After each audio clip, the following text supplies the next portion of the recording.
देहाती के लोगों को एहसास और महसूस है कि हर संकट में शहाबुद्दीन उनके परिवार और उनके परछाई की तरफ है।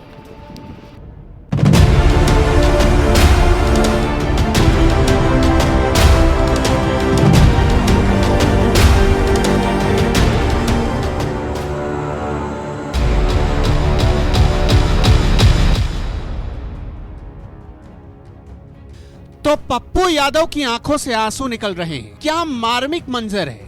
आंखों से झरझर गंगा बह रही है और इसमें डूबते इतराते पप्पू यादव बस यही कह रहे हैं, या खुदा भेज दे उस फरिश्ते को जिसने लोगों को तेजाब से नहला दिया। कभी खुद बाहुबली का सर्वश्रेष्ठ खिताब ढोने वाला नेता आज दूसरे बाहुबली के निधन पर छाती पीट पीट कर रो रहा है। कभी पप्पू यादव को देखा है क्या आपने चंदा बाबू के घर जाकर आंसू बहाते हुए, जिनके बेटों को शहाबुद्दीन ने तेजाब से नहला दिया था? कभी उन पुलिस वालों के घर जाकर पप्पू यादव को बिलखते देखा है जो शहाबुद्दीन के गुर्गों की भेंट चढ़ गए? जब पत्रकार राजदेव रंजन को मारा गया तब इस पप्पू यादव की संवेदना क्या घास चरने गई थी? जब एक गुंडा अधिकारियों को अपनी जेब में रखता था और कानून को ठेंगे पर, तब पप्पू यादव की आंखों का पानी क्या मर जाता था?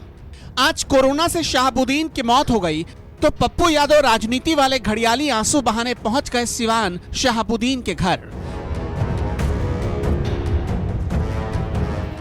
वक्त ने एक मजबूत आवाज और जिंदगी को आगोश में ले ली। अल्लाह ताला को ये मंजूर था, उसके सामने किसी की नहीं चली। और वक्त हमेशा जिंदगी को अपने तरीके से चलाता है, लेकिन कहने के लिए मैं कह सकता हूँ अल्लाह को मंजूर था, लेकिन फिर कोई शहाबुद्दीन जन्म नहीं, उस जैसा कोई। सर इलाज में लापरवाही। मैं कई बार कह चुका हूँ,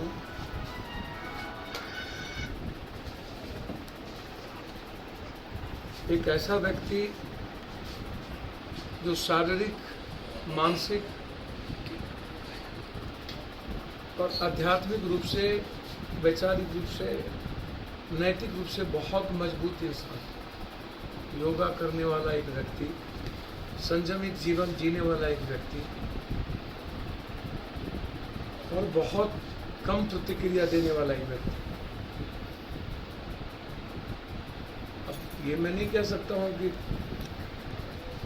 वक्त और बीमारी ने क्या किया, लेकिन मैं यह कह सकता हूँ कि जो परिस्थिति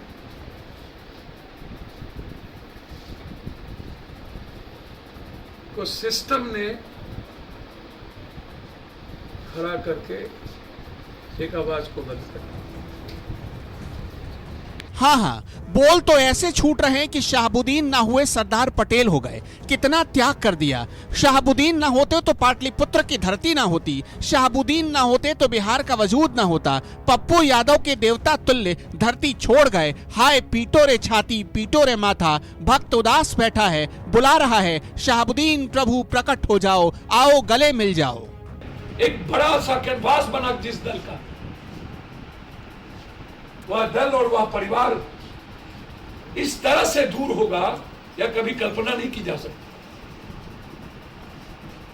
लालू यादव जी के बाद यदि पहली सिंगल कतार होती तो शहाबुद्दीन जी होते, परिवार नहीं।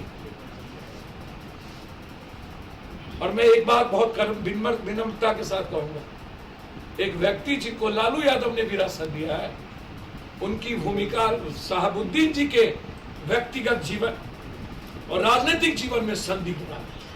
बहुत क्लियर मैं आपको, उनके तरीके, उनका आचरण, उनका चरित्र, उनका कैरेक्टर, उनके राजनीतिक परिपक्वता और परिपक्वता बिल्कुल,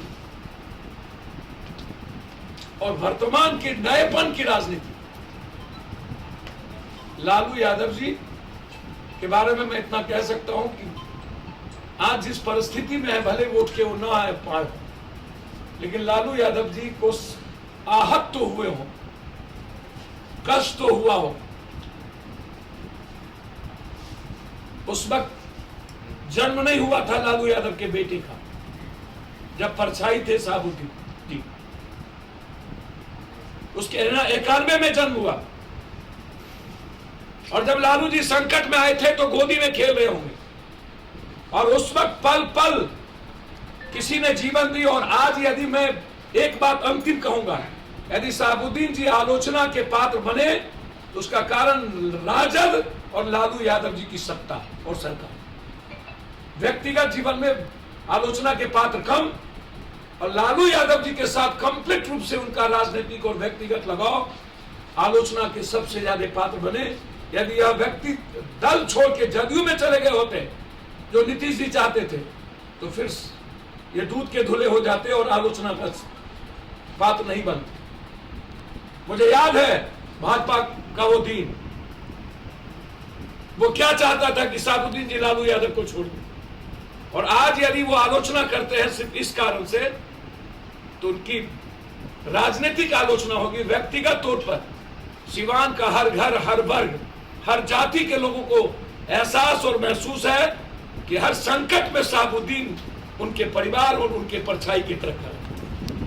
बिहार में एक पुरानी कहावत है, सियार को रंग देने से शेर नहीं बन जाता। हमारे मानस का संस्कार हमेशा यही रहा है कि मरने वालों के खिलाफ कभी बुरा नहीं कहते, लेकिन जिसने कर्म से ज्यादा क्राइम और टेरर से इतिहास लिखा हो, उसके बारे में अच्छा लिखकर भी बोलकर भी क्या होगा। चंदा बाबू, हम आज भी शर्मिंदा हैं कि शहाबुद्दीन को उसके किए की कठोर सजा नहीं मिल सकी, और हम इसलिए भी शर्मिंदा हैं क्योंकि पप्पू यादव जैसे नेता शहाबुद्दीन के मरने पर विधवा विलाप मनाने पहुंच जाते हैं। पप्पू यादव जी, आपके 1000 अच्छे कर्मों को एक बुरे कर्म ने धोकर रख दिया है। सिवान का हर घर, हर वर्ग, हर जाति के लोगों को एहसास और महसूस है कि हर संकट में शहाबुद्दीन उनके परिवार और उनके परछाई की तरफ है।